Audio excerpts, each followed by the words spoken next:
இந்த மேடை வந்து எனக்கு மறக்க முடியாத மேடை. தன்ஜி சார் சொன்ன மாதிரி பூ படம் வந்து ஆடியோ ரிலீஸ் இங்கே தான் நடந்தது. இதே தன்ஜி சார், இதே சசி சார். ஸோ அதனால் எனக்கு அந்த இந்த ஒரு வெற்றி இடம் அமைஞ்ச இடம் வந்து என்றைக்குமே வாழ்க்கையில் மறக்க முடியாது.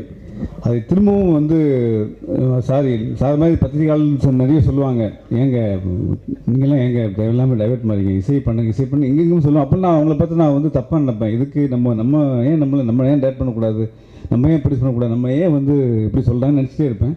பட் இங்கே இருக்கிற சிஸ்டம், ரிலீஸ் சிஸ்டமாக இருக்கட்டும், தியேட்டர் சிஸ்டமாக இருக்கட்டும், அவங்களோட நம்ம போட்டி போடுறதுக்கு நம்ம வந்து வேறு ஒரு விஷயங்கள் நம்ம கற்றுக்க வேண்டியிருக்குது. வெறும் கிரியேட்டராக மட்டும் இல்லாமல் வியாபார ரீதியாக அவங்களோட போட்டி போடுற அளவுக்கு அவங்களோட சேலஞ்சிங்காக நம்ம பண்ண வேண்டியிருக்கு.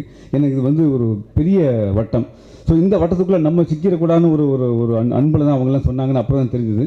அதுக்கப்புறம் வந்து ஒரு தன்ஜி சார் வந்து ஃபங்க்ஷன் மீட் பண்ணும்போது நீங்கள் என்ன சும்மா இருக்க மாட்டீங்களா, திரும்ப நீங்கள் வந்து ப்ரொடியூஸ் பண்ணிட்டீங்கன்னு கேட்டார்.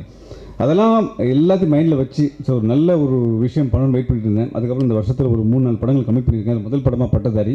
ஸோ ஒரு சசி சார் வந்து என்னை அறிமுகப்படுத்தின இயக்குனரும், என்னை அறிமுகப்படுத்த தன்ஜி சார் தயாரிப்பாளர், அந்த படத்தை தயாரிப்பாளரும் இன்றைக்கி வந்திருக்கும்போது திரும்ப ஒரு வெற்றிக்கான செகண்ட் இன்னிங்ஸ் ஆரம்பிக்கிற ஒரு அறிகுறி எனக்கு இதில் தெரிஞ்சிருக்குது.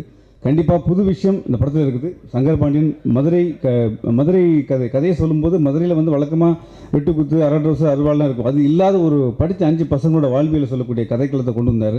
சொல்லும்போதே இந்த படம் நம்ம பண்ணணும், களவாணி பண்ணும்போது ஒரு ஃபீல் இருந்தது. அந்த ஃபீல் இந்த படத்தில் நான் அவர் சொல்லும்போது ரியலைஸ் பண்ணேன். கண்டிப்பாக எனக்கு அந்த விஷயங்கள் சிச்சுவேஷன் டிஃப்ரெண்டாக இருந்தது. தரன் 4 பாடல், ஒரு பாடம் தான் வந்தார், 4 பாடலும் கிடச்சிச்சு. ஸோ நல்ல டீமோட நானும் ட்ராவல் பண்ணும்போது சந்தோஷமாக இருக்குது. என்னை அழைப்பு வந்த எல்லாருக்கும் நன்றி. தொடர்ந்து எனக்கு சப்போர்ட் பண்ணுங்கள். நன்றி, வணக்கம். அனைவருக்கும் காலை வணக்கம். பட்டதாரி என்ற ஆடியோ ஃபங்க்ஷனுக்கு நான் குமரன் சாருக்காக வந்தேன். பூ திரைப்படம் மூலம் நாங்கள் அறிமுகப்படுத்தின குமரன், அதுக்கு பிறகு வேறு டைரெக்ஷன்லாம் போனார், தயாரிப்பு டைரெக்ஷன் அப்படின்னு. நான் அந்த விழாக்கள்லாம் நான் சொல்லியிருக்கேன். குமரன் சாருக்கு என்ன சொல்லியிருக்கேன்னா, குமரன் நீங்கள் ஒரு சிறந்த music director and Tamil cinema உங்களை மியூசிக் டைரக்டர் வேண்டாம், ஃபஸ்ட்டு ஒரு மியூசிக்கில் நிறைய விஷயம் இருக்குது, நீங்கள் பண்ண வேண்டிய சாதனைகள் அப்படின்னு நான் சொல்லிகிட்டே இருந்தேன்.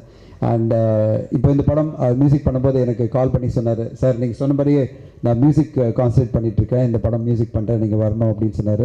ரொம்ப சந்தோஷமாக இருந்தது குமரன். அண்ட் இன்னும் நிறைய படங்கள் உங்களுடைய மியூசிக் ஒரு மிகப்பெரிய ரசிகர் பட்டாளம் இருக்குது. யாருமே மறக்க முடியாத பாடல்கள் நீங்கள் கொடுத்தது, பூ படமாக இருந்தாலும் சரி, களவாணி, அது பிறகு வந்த படங்கள்லாம். ஸோ அந்த மாதிரி நிறைய படங்களுக்கு மியூசிக் அமைக்கணும். இந்த படத்துடைய மியூசிக் நல்லா வந்திருக்கு. புது லிரிக் ரைட்டர், புது டைரக்டர், புது சினிமாட்டோகிராஃபர் அப்படின்னு ஒரு மிகப்பெரிய இளைஞர் பட்டாளம் இந்த படத்து மூலமாக அறிமுகமாகிறது. தரன், சங்கர் அண்ட் விஜயன் எல்லாருக்கும் என்னுடைய வாழ்த்துக்கள். புதுமையாக வரவங்க எல்லாருமே ஜெயிப்பாங்க கண்டிப்பாக. தமிழ் சினிமாவில் நல்ல படமாக வரும்போது இந்த படத்தை வந்து ஒரு புது தயாரிப்பாளர் தயாரிச்சிருக்காங்க. அது முதல் முறையாக நம்ம பார்க்குறோம். ஒரு ஹஸ்பண்ட் அண்ட் ஒய்ஃப், அதுவும் ஒய்ஃப் வந்து வெல்கம் அட்ரஸ் பண்ணுறதெல்லாம் தமிழ் சினிமாவில் நம்ம பார்க்காத விஷயங்கள். அண்ட் லதா அவர்களுக்கு என்னுடைய வாழ்த்துக்கள். அண்ட் உங்களுடைய திரைப்படமும் உங்களுடைய முயற்சி நல்ல வெற்றி அடையணும். உங்கள் எல்லாருக்கும் என்னுடைய வாழ்த்துக்கள். நன்றி, வணக்கம்.